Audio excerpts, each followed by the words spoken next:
Hey, what's up guys? This is Divulgent Drew coming back at you with another YouTube video today. And we're going to be discussing Cyberpunk 2077. So there are definitely a lot of things surrounding this game right now. Some good, mostly bad. And we're going to be getting into that. So I'm going to start this off by talking about a couple positives first, at least that I've experienced. I haven't gotten to play the game a whole lot. I've probably played anywhere between 10 to 12 hours so far, and I play on the PlayStation 5, so I've had probably a lot different experience than what a lot of gamers have had, because a lot of people don't have the newer consoles or a really good gaming PC, so our experiences are probably going to differ just depending. I've had a couple issues with the game so far, a couple there's some bug issues in the game, like people will glitch in and out and stuff like that. Nothing too major. The only real bad thing that's happened is the game has crashed twice, but I mean that's not even that huge of a deal because it's only happened twice, so the majority of the time it hasn't happened. But yeah, I've actually been enjoying the game for the most part this time that I've been playing. The RPG aspect of the game I am pretty fond of. I think there's a lot of positives like the skill tree, the weapon set, all that. But I think they could have done a better job so far from what I'm noticing on like the attributes, how they affect the in-game decisions and stuff like that. All that it really seems to do is make like your path to the objective a little different, but overall it's still the same. That kind of bothers me a little bit. I was expecting the game to go more into depth on that, but besides that, I mean, I don't have any real issues with it. The gunplay and weapon play is smooth and really fun. The crafting system's good. Like I said before, the attributes and skill points, they're good. Weapon selection, yeah. It's a good game in my opinion, but not perfect, for sure.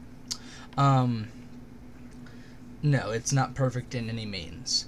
But if you're playing on an Xbox One or PlayStation 4, then your experience is probably not even remotely close to the one I've had. You are probably just dragging this game through the mud right now, and from seeing some gameplay and stuff, I can definitely understand why it does not look good.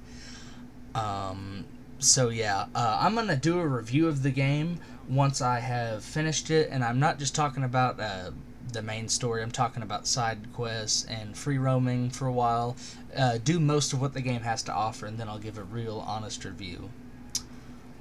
Okay, so moving on. So as I am sure you are all aware, Cyberpunk 2077 has been quite the talk of the town as of late, some may say. So it turns out, many Cyberpunk 2077 players have had some serious issues on their older generation consoles, both the PlayStation 4 and Xbox One. They have had many issues while playing the game on them, and the backlash has been so strong as to where even Sony themselves has had to remove the game from the PlayStation Store. And that is a really big deal. I have personally never seen anything like that before. Even with Fallout 76 and a couple other games, I can't think of any others off the top of my head. But there's been a couple other, maybe The Witcher 3, but even the launch of that wasn't that bad.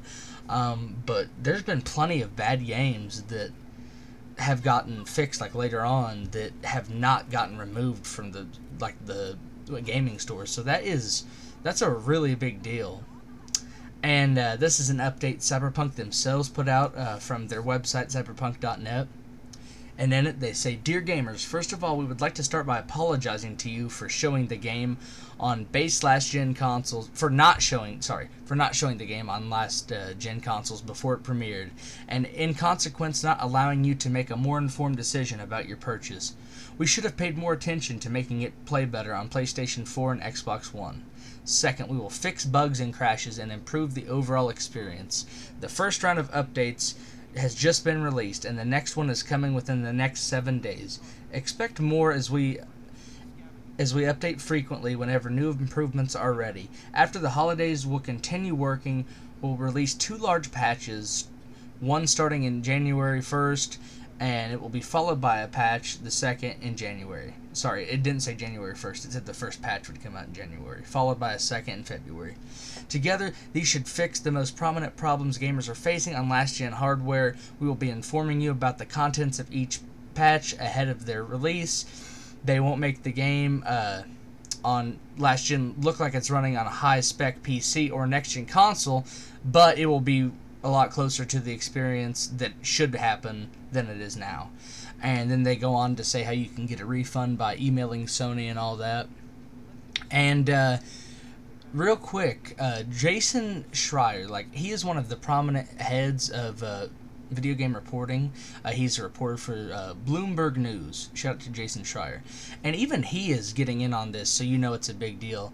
He's on Twitter over here talking about them issuing refunds and how he's bombasted by it. He's trying to reach out to Cyberpunk 2077 workers or people that have worked on the game, developers, whatever it may be, and he's trying to have them report to him on their experiences, because we don't really know what's going in on inside of CG Project Red right now. But we know that a lot of people, I guess, didn't want the game to release from inside the studio because of the state that it was in, but we'll figure out more as we go. This was just a quick little video to update you guys on what's going on right now. I'll have more videos coming out in the near future. I want to thank you all for watching this. Don't forget to subscribe if you enjoyed the video.